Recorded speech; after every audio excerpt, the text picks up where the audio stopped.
child, I fell in love with the wilderness of Pakistan, the mountains of Pakistan.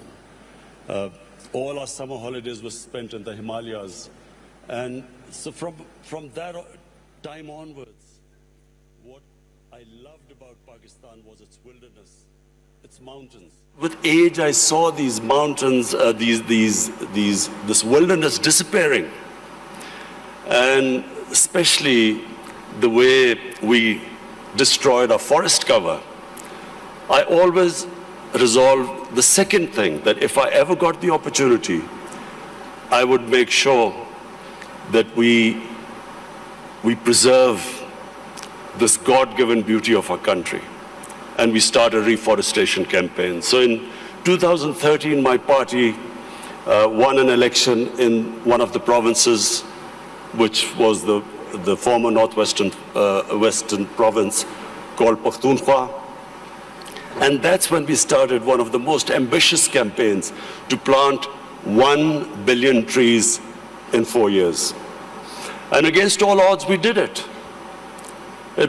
No one expected it to happen, but we involved the local communities. We first made them understand how important trees were for the future. We made the people understand that Pakistan was very vulnerable to climate change. And we appealed to the people. We involved women in the mountainous areas to grow nurseries. And it became one of the most successful campaigns in our country's history of forestation. So we planted 1 billion trees. So when I became the Prime Minister, I resolved that we would plant 10 billion trees in Pakistan in the next 4 years. And this is now our objective. The experience we learned from the KP province, we are now using that experience to grow these nurseries, involve local communities, especially involve women, because they were very good in planting, developing and planting nurseries. So, why is it important for us to grow trees? For two reasons. One, as I mentioned, that Pakistan is vulnerable to global warming. Secondly, in our cities, pollution has become a silent killer. So unfortunately, there was no plan before, and our cities got very polluted, specifically Lahore, which had the pollution levels like Delhi in India, rose high because for some reason our planners removed 70% of the tree cover of Lahore in the last 10 years. Apart from the environmental aspect now, the third thing I realized, that you cannot make your economy grow unless and until there is peace and stability. Pakistan in the 80s became part of what was the Afghan Jihad. Pakistan became allied with the US to fight for the freedom in Afghanistan from the Soviets. We had militant groups in Pakistan trained to do guerrilla activities in Afghanistan. Once that ended, once the Soviets left, we were left with the militant groups, and Pakistan suffered the consequences. First time ever we had militant groups in Pakistan. We had sectarian groups. We had this called the Kalashnikov culture. We had drugs coming into the country. And that was a watershed in Pakistan.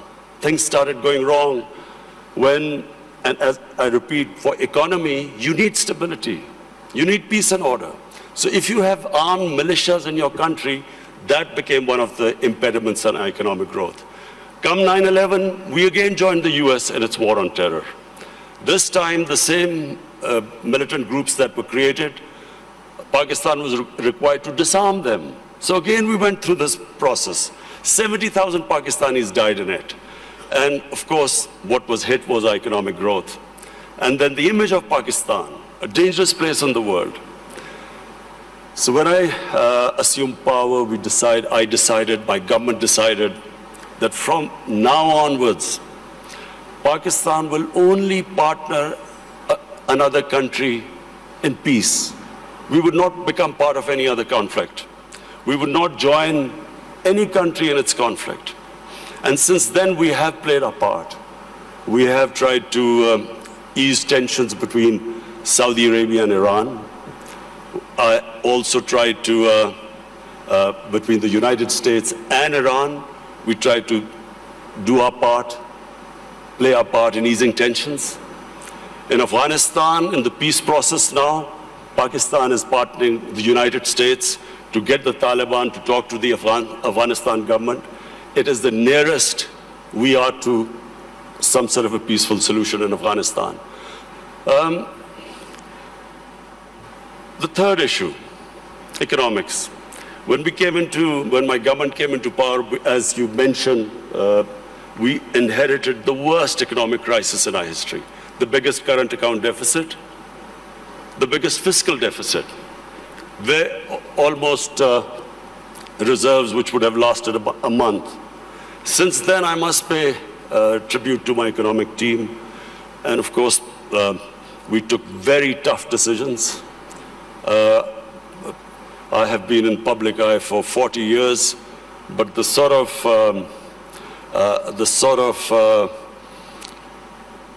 public attitude I have to face in the last 1 year, I've never faced in my life because of all these tough economic decisions we've taken. People are hurting. Naturally, when you do stabilization, you squeeze the economy, people hurt. But we have gone through this very tough period. And mercifully, our economy stabilized. The rupee that was falling, it's now, in fact, in the last few months, it's gained a bit. Our stock market has gone up. Investment in Pakistan year to year has gone up by 200%. So things are we are in the right direction, although I have to say we still have a lot of hard work to do. This year now, we are looking towards economic growth. The idea is now so that we provide employment, bring in investment in Pakistan, create the conditions. And I'm happy to say that in 1 year, according to the World Bank, that index of ease of doing business, Pakistan went up 28 points in the ease of doing business. We were in the top 10 countries which made the biggest improvement. What are the advantages of Pakistan? Number one is our population. We are 210 million people. 60% of Pakistanis are below the age of 30. This is the real strength of Pakistan. Unfortunately, we have neglected this young population because we did not concentrate on skill development, equipping them to employ themselves, become entrepreneurs, provide young people to the industry. But now we have started a program of skill development. We have partnered World Economic Forum in this program of Skill Gap, and we have laid a huge amount of money for startups, young people, encouraging them to start their own businesses. This is the first time we've done apprenticeship. We are encouraging industries now to employ young people.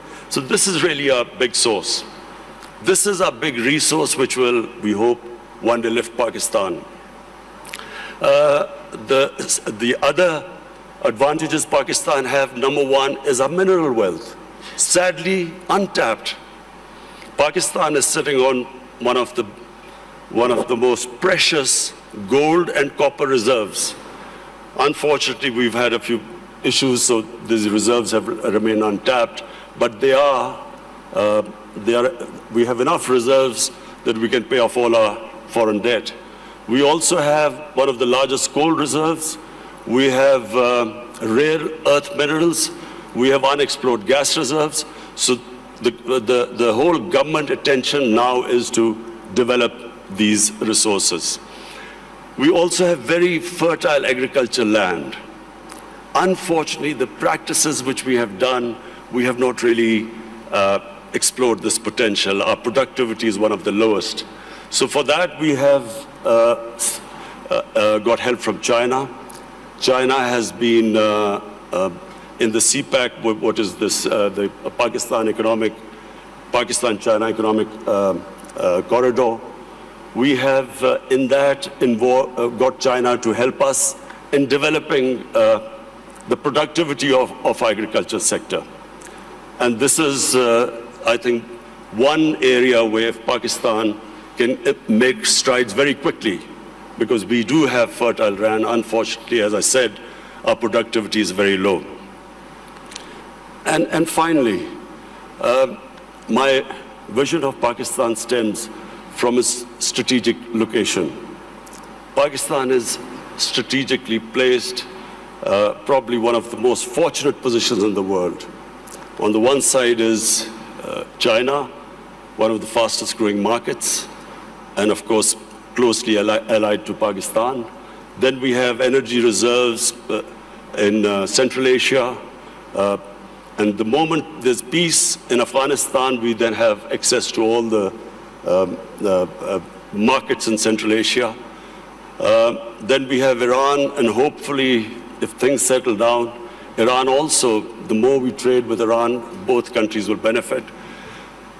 The biggest neighbor, second biggest neighbor is India. Unfortunately and sadly, the situation between India and Pakistan is not what it should have been. There are various reasons, and I won't go into it right now. This is not the right forum. But the moment Pakistan and Indian relationship becomes normal, trade starts between the two countries, then one can imagine the location, the strategic location of Pakistan with China on one side, India on one side, and then countries with excess energy on the western side.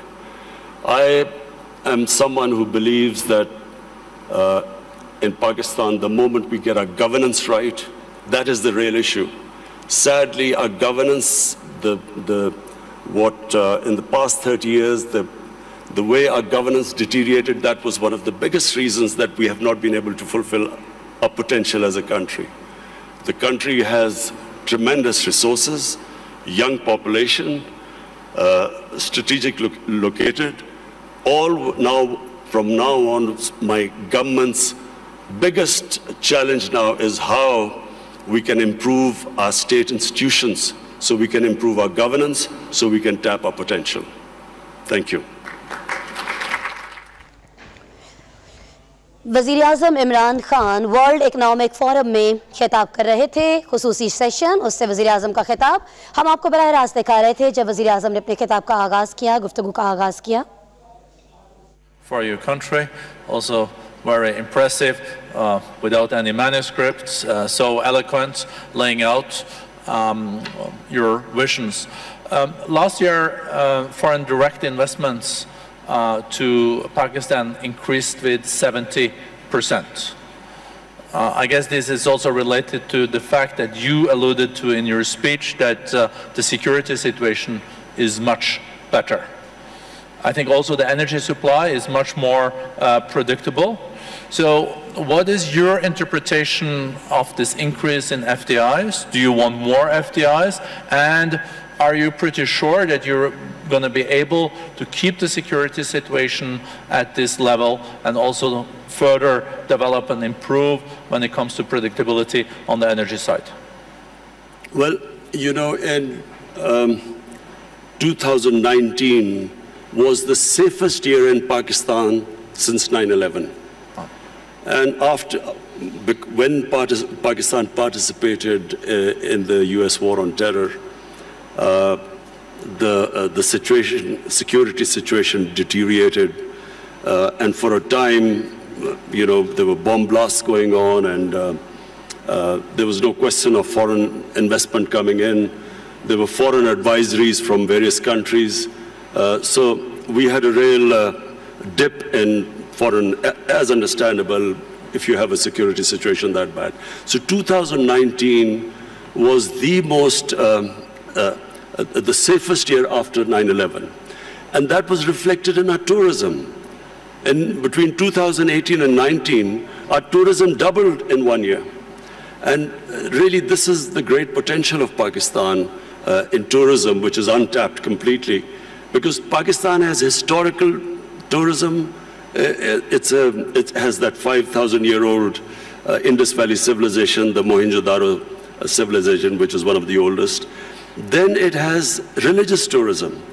It has some of the most sacred sites for Hinduism, Sikhism, Sufism, and then Buddhism. There's some, the center of Buddhist civilization was the Gandhara, which is north of Pakistan. So we have religious tourism. And then the mountain tourism in Pakistan, almost half the peaks over 24,000 feet are in Pakistan. So it is untouched as yet, and our concentration for providing jobs to people and improving the growth rate is now on tourism. In fact, without us doing anything, tourism has doubled, and people are finding it difficult to have hotels or places to stay. So we are now inviting tourism investment in tourist resorts. So maybe I'm at least one of the few Norwegians that have visited up in the Swat Valley. It's beautiful, and you also have beautiful other places.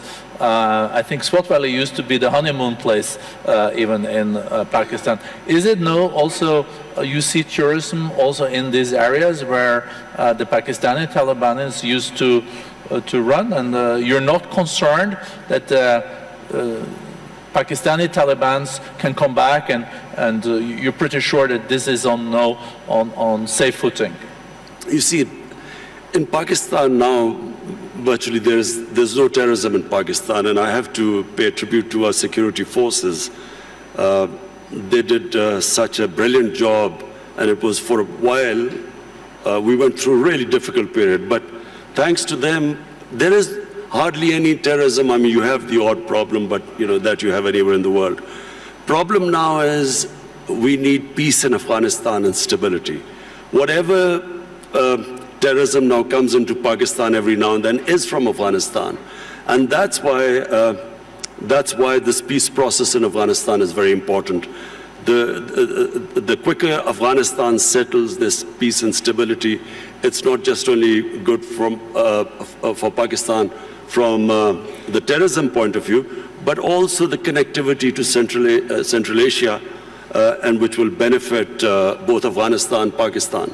Are you, Mr. Prime Minister, optimistic that there can be a deal between Taliban and the government in Kabul? Americans are very much involved in this. You're also contributing. Is it possible this year? And do you think Taliban will also engage in a deal that will respect the rights of girls' education, women, and those areas where there have been progress in Afghanistan? Well, the first thing is that there has to be peace. And that can only happen if Taliban and the Afghan government, they sit together and there's a political settlement. That has to be the first step. Just my view, I do not think that, you know, the saying that you only cross the river once. What was in 2001 is not going to be now the case if and when Taliban and the Afghan government come together, because so much has happened since then.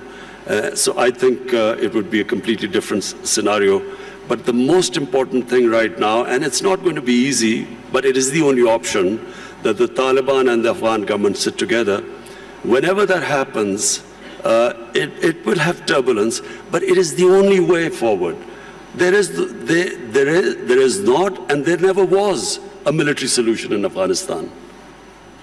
Mr. Prime Minister, as you also alluded to and mentioned, you have also initiated initiatives to have Saudis and Iranians de-escalating and trying to establish dialogues. You are able, as a nation, to have pretty good relations, both Iran, Saudi Arabia, UAE, and other Gulf states. If you look at the escalation that we have seen lately, some people even talk about this Middle East being at an inflection point, and there is no way back, and there are those that are more optimistic that there will be a de-escalation.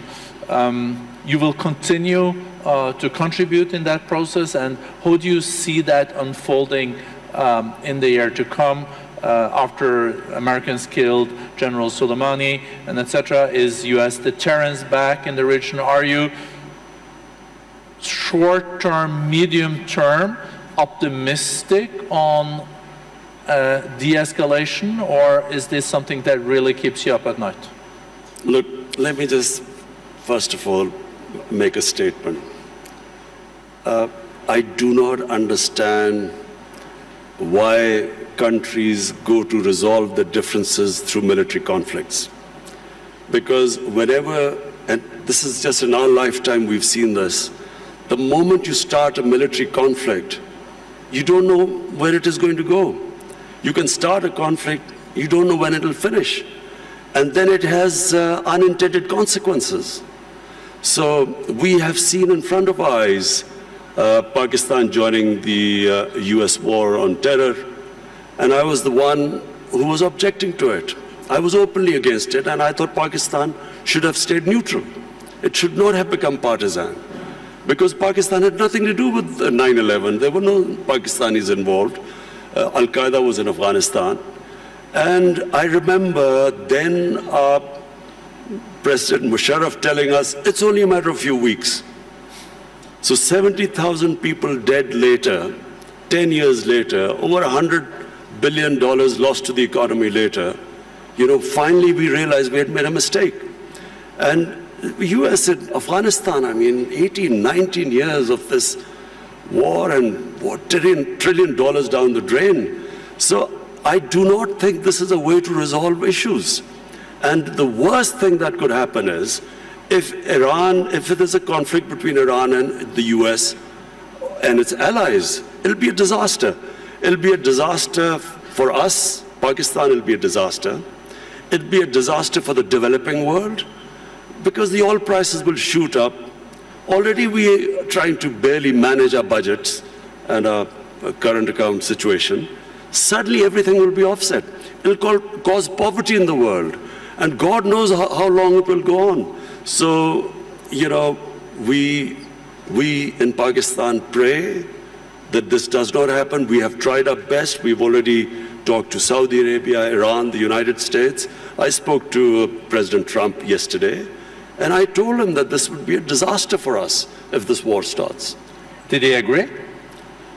He didn't say anything. You can share with us. It stay in this room. No, I'm serious. He didn't say anything. But I think I think he understood, because this would be, in my opinion, it'll be insanity, because just Afghanistan is still not resolved, and you know, Iran would even be a bigger problem. Mr. Prime Minister, you also underlined, coming back to the more domestic opportunities and challenges in your country, this accelerator that we have agreed on skills and upskilling and reskilling between the World Economic Forum and Pakistan. I think there is a huge potential. I think the youth bulge, the youth of Pakistan is a huge opportunity. How important do you think education is in this context, and how do you look at the national curriculum and the madrasas and the importance of teaching world-class math and sciences? You know, the tragedy of my country, because as I said, I grew up with my country, and in the 60s, Pakistan was the most exciting thing happening in Asia. It was the fastest growing country. We were moving fastest towards industrialization, our universities. I think your GDP was even higher than India's per capita, wasn't it? It's certainly, our industrial production was more than the 4 Asian tigers put together: Indonesia, Malaysia, Thailand, and Philippines. So it was, you know, the fastest growing country. And we lost our way. One was ill-conceived nationalization, which stunted this industrial growth. We could have you know, done what China did. They created wealth, and then they used the wealth to lift the bottom tier of the population. But just because the rich got richer, it didn't mean that we should have stopped you know, this industrialization by nationalization. We should have just had a more equitable growth. But that was one where we went wrong. And secondly, we just did not pay enough attention to our education system. So we developed this 3-tier education system: English medium for an elite, then there was Urdu medium, which was for the masses, and then there was Dini madrasas. 3 parallel systems going. So what my government is now trying to do is to synthesize the system, get the core issue, the core syllabus should be the same for everyone, and give everyone equal opportunities. The education system actually created the differences, economic differences between people, because people could not go on to the higher class because were not equipped by the education system. So this is what we are trying to do: change the flaws of education system by synthesizing it. Thank you very much, Prime Minister. I see that time is out. I would have liked to continue this conversation. I think we're all very impressed with the reform agenda. We're seeing economic growth is being back. We see that foreign direct investments are there. So thank you for sharing this with the community. Well, economic growth is still coming, hopefully this year. The economy is stabilized.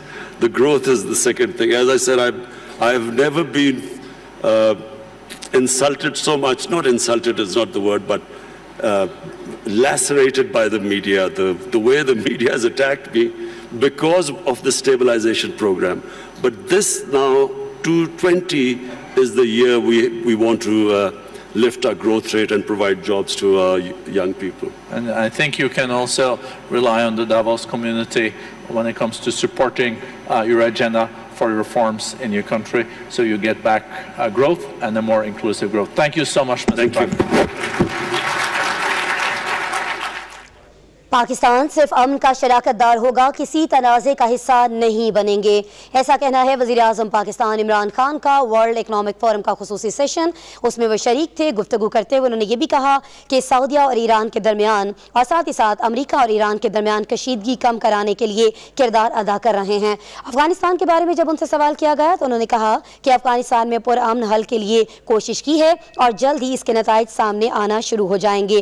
कल जब सदर Donald Trump से बात हुई तो उन्हें ये समझाने की कोशिश की है कि जंग कभी भी किसी मसले का हल नहीं होती है। मसाइल जो हैं वो सिर्फ मुज़ाकरात से हल किए जा सकते हैं। इस जवाब के बाद जब पूछा गया यहाँ मौजूद मेज़बान की जानिब से, वज़ीर आज़म इमरान खान की जानिब से, कि सदर डोनाल्ड ट्रंप का इस बात पर क्या जवाब था, तो इमरान खान ने कहा कि उन्हें ये लगता है कि सदर डोनाल्ड ट्रंप को उनकी ये बात समझ में आ गई है। किसी भी मसले का कोई मिलिट्री हल मौजूद नहीं है, सिर्फ और सिर्फ मुज़ाकरात के ज़रिए ही मसाइल हल किए जा सकते हैं। ये कहा गया है वज़ीर आज़म इमरान खान की जानिब से जब वो शरीक थे वर्ल्ड इकनॉमिक फोरम के खुसूसी सेशन में। साथ ही साथ उन्होंने ये भी कहा है कि अमन और सलामती के बगैर किसी भी मुल्क के अंदर, किसी भी खित्ते में, बल्कि दुनिया भर में इस्तेहकाम मुमकिन नहीं है। तमाम लोगों को मिलकर, तमाम ममालिक को मिलकर अमन के लिए कोशिशें करना होंगी। साथ ही साथ चाइना जिस तरह से पाकिस्तान को सपोर्ट कर रहा है, सी पैक के मुख्तलिफ मंसूबे हों या ज़राअत हो, उसमें वज़ीर आज़म इमरान खान ने यहाँ चाइना का भी जिक्र किया है। इस हवाले से चूँकि आप जानते हैं कि वज़ीर आज़म जो वो उसमें मौजूद हैं, जो मज़ीद अपडेट्स आएंगी आपको आगाह करते रहेंगे। आप हमारे साथ रहे, आपका बहुत शुक्रिया।